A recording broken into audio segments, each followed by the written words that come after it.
So we're going to have a collection, so can we pass those around? Go towards the work of the ICEJ in Israel. So as we're passing those out, I'm just going to introduce Peg to us. Just as part of what we do is we're part of a community, and everyone comes with different stories. And everyone has a story as to how they became involved with Israel. And we met Peg fairly recently, in fact, just in January, I think. And she phoned us up and introduced herself to us. And she said she had a real passion for Israel. So part of what we do is just share our stories. And so we're going to we were going to get our Israeli guest to come and speak, but we're going to ask Peg, first of all, just to tell us her story. And then she will do her song perhaps at a later stage. We're just keeping an eye on the door. Okay. There you go. Thanks very much. I have never shared my story before, but there's one scripture that comes to mind, and it's, "For God is at work in me, both to will and to do for his own good pleasure." So Lord, as Paul said earlier, even little us, so even little me can be used in the story. So I just want to tell you the story of how God downloaded a supernatural love of Israel into me, little me, from the middle of Ireland.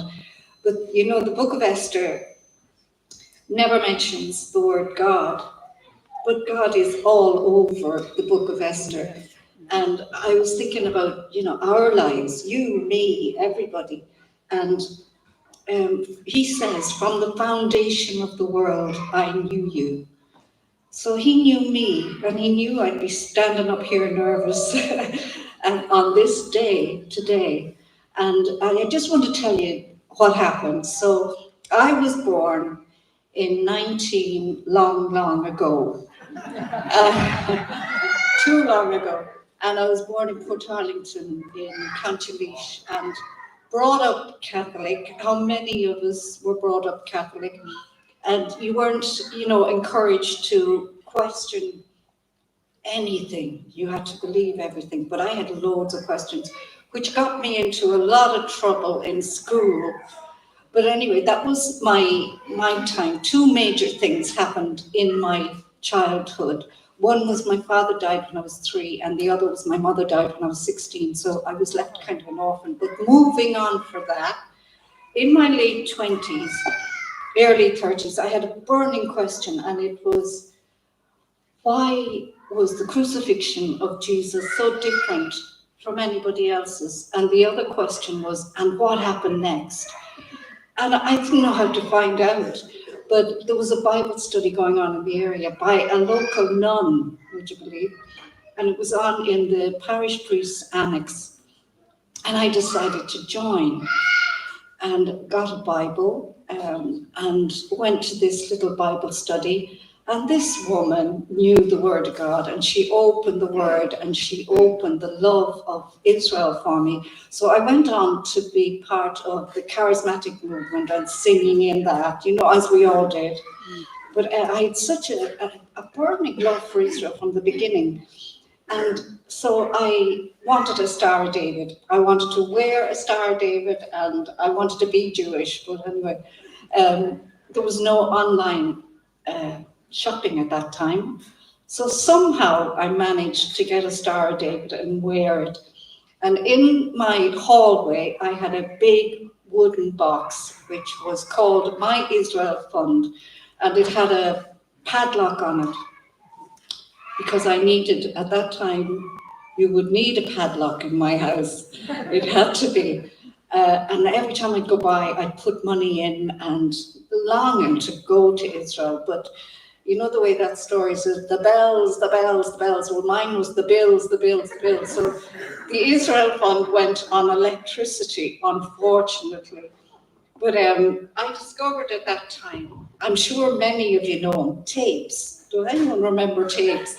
I had tapes of David Pawson. Do you remember him? God, his teaching, he just opened up a new world for everybody. And we had a little meeting, and I remember listening to him one day, and he said, I wish someone would write a song, come to the Father, believe on the Son, and be filled with the Spirit.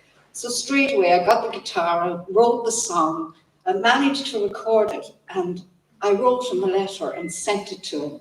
I still have his address in the back of my Bible. But he proceeded to write back, thanking me for it, but saying he did not believe women had any place in the body of Christ. So he put a spanner in the works of our meetings, I can tell you, that none nearly dropped. She thought she was being disobedient. At the same time, I got this book called, I thought I'd need these, I need to put them on and off, A House of Gold. And this book had such an impact on me. It was about the tabernacle in the wilderness and the priestly garments. I still have that book, and written across the front is very precious to me. Don't forget to bring it back. But it was, you know, the roadmap to how to get to God. Every single thing meant something. From the gate, from the colors, from the altar of sacrifice, from the coverings over the holy place, everything meant something deep. And then what really fired my imagination was the priestly garments.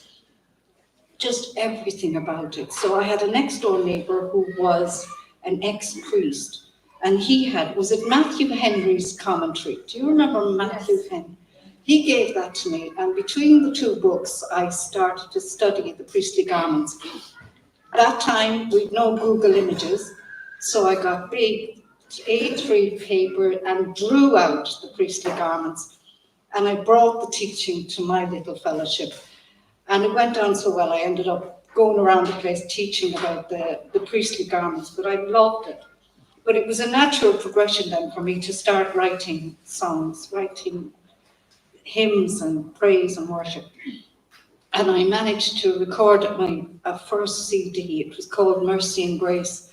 And when they arrived in the house, you can imagine at that time, there were tapes, and it was wonderful. It was just felt such wonderful achievement. But at the same time, and I know all of you will remember him, Don Francisco. Yes. Don Francisco changed my whole life. I had never heard anybody, even to this day, I haven't heard anybody write like he wrote. And he made the songs, he made the gospel stories come alive by writing in the perspective of the person that was in the story. And I said, I want to write like that.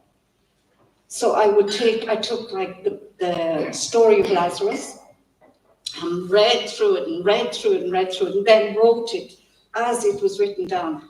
I did that for I think there was about 12 songs, and I called it It's the Gospel Truth. But Don I went over to the local radio station, and I brought in one of his CDs because he so impressed me. And I left it at the front desk, and I said, would you let the presenter know, or somebody know, if they wanted to hear this? And then on the radio comes, whoever brought this CD, and please contact the radio station. So I rang up, and I got this presenter, and he was on fire with this CD. He couldn't believe it. And Don Francisco was coming over to Dublin that year for a concert. So I got to be in the VIP box with this I can't even remember his name, radio presenter, and to meet Don Francisco afterwards, and this man was going to do an interview with him. So I was so excited. I wrote this big, long letter, and I went to meet him after and walked up to him like a star, in awe of him.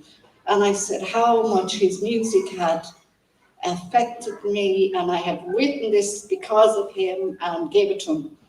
2 weeks later, I got a letter saying, from his publishing company, saying, Don Francisco does not endorse anyone's music. And for me, that was the last thing on my mind. I just wanted to tell him how much of an impact he'd made. I didn't want to be famous, still don't, no way.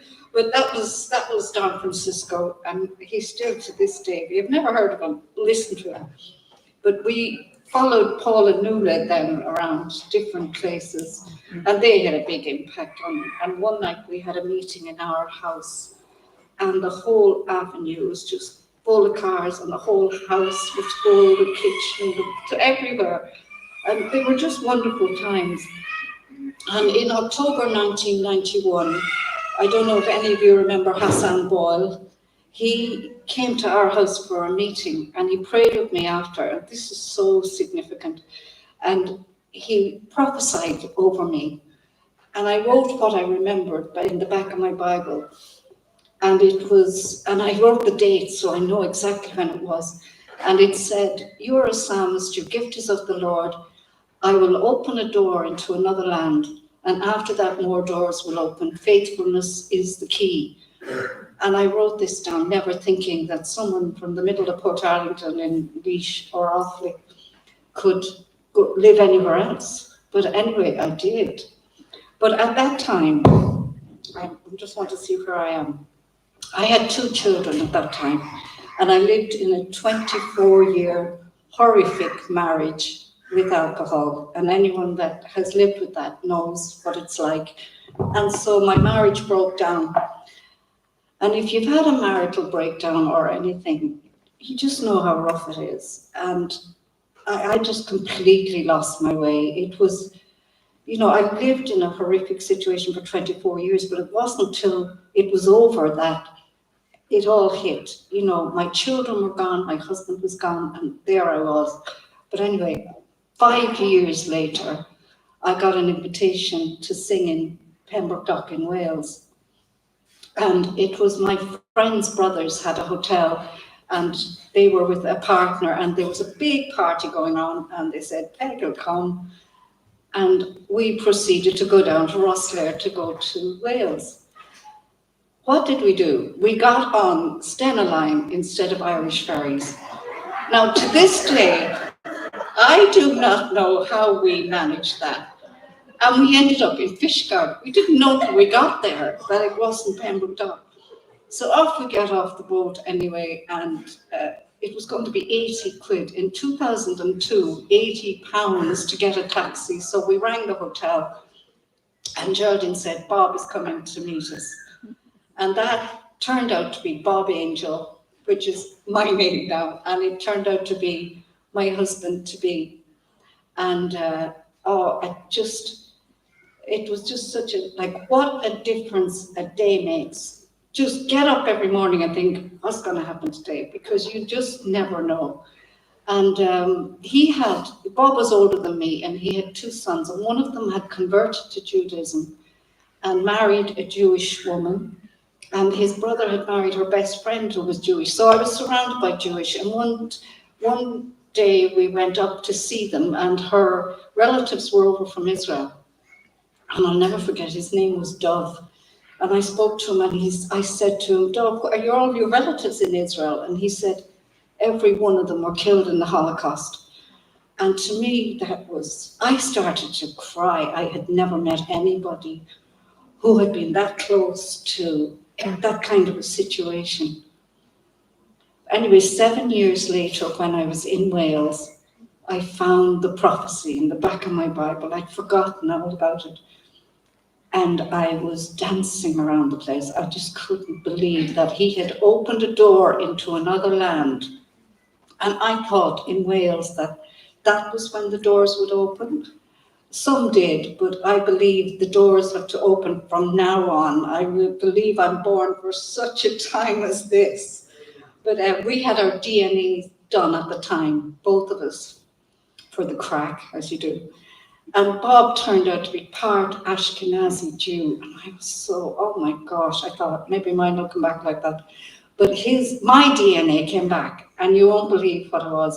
4% Iraq and Iran. Where did that come out of? But anyway, I'll have to go into that more. But in 2010, I think it was, Bob surprised me with a trip to Israel. And this, I could not have got a better surprise than a trip to Israel. I mean, it was a tour. It wasn't a Christian tour, but there were Christians on it. And when we got there, I mean, I could have kissed the ground. I think I probably did.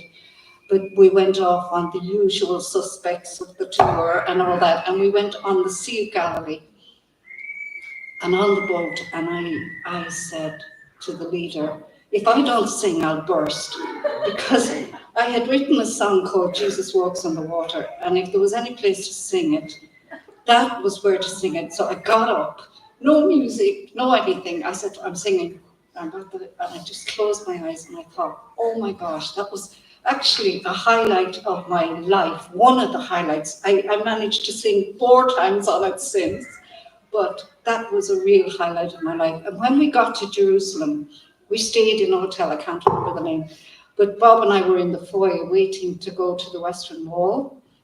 And this man comes over to us and sits down and introduces himself as Israel Ayubak. I don't know if you've heard of him, but you could have. I have to go. Anyway, he prayed with me and prophesied that my music would be heard all over Israel. I'm going to just keep go on about October the 7th happened. And we were all felt like we were grief, disjointed, and isolated. And I don't know if you all felt like that. We got together, and then there was the March for Israel, and Breda Sunderland, only for her, she brought me to the march, and I saw Paul was speaking, and when we were walking up to the embassy, I went up to him and I said, thank you so much for doing what you're doing for Israel. And he said, yeah, sign up, but I never did anything. And then in January, I thought, I'm on my own, I've loads of time, what can I do? And that's how I rang them and met them. But just one last thing. I never thought about them then until the middle of January when I contacted them. And Pamela said to me, will you speak today? And I said, what do I speak about? She said, you can say no, but would you speak or sing a song? And I went home and I thought, would I speak or sing a song? And then straight into my spirit came, what a day in our history. And I will sing the song. And I wrote it about October the 7th. But I think we're finished here now, but I will sing it for you later. Thank you for listening.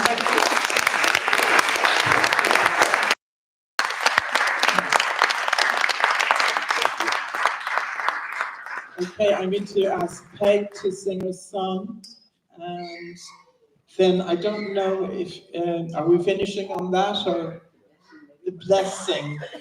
Yes, that would be lovely. Okay, so Peg, have you got...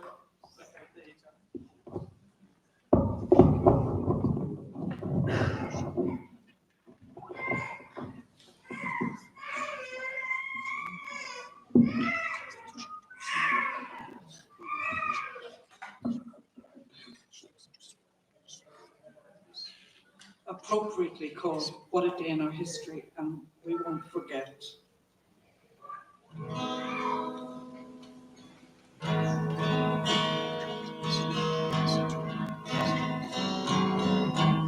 What a day in our history,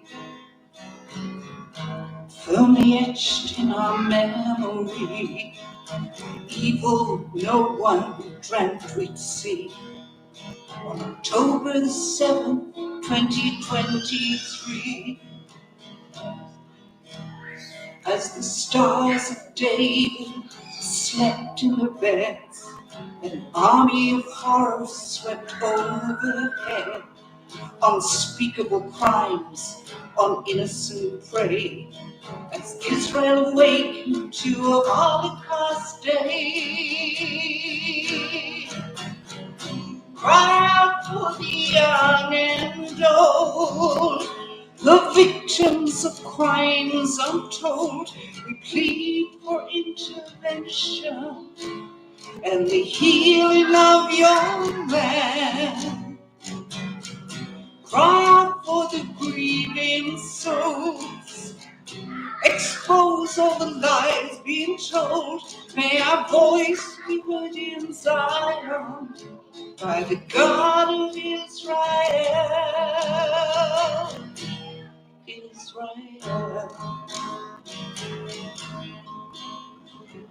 Hearts of stone unsparingly, unfolded a tale of tragedy as Jewish lives came to a brutal end, surprised and powerless to defend.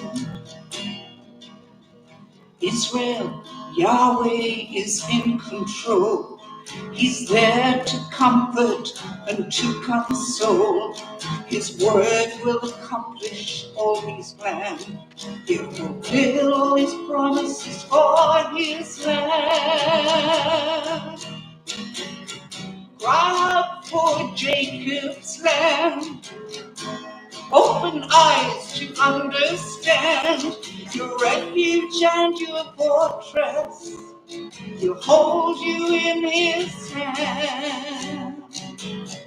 Cry out for our desperate world, so loud that one voice is heard. May our prayer be heard in Zion by the God of Israel. We will pray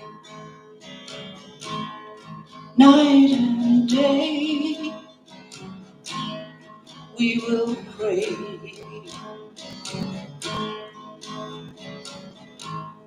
What a day in our history.